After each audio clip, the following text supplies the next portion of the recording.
Tinatanong niyo ako kung ano yung best program sa isang buong linggo.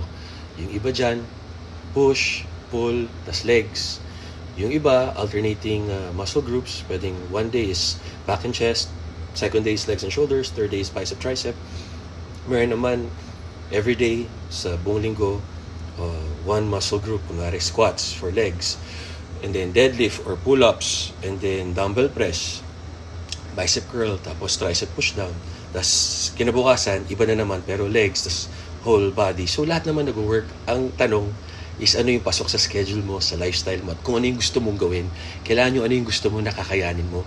Tapos ako personally, pag nag-bicep curl ka, tapos kinabukasan, di mo na magalaw yung kamay mo sa sakit, o nag-abs ka, di ka makatawa sa sakit, nasobrahan ka. Bawasan mo na konting reps or sets. Tapos gradually, mag-build up ka.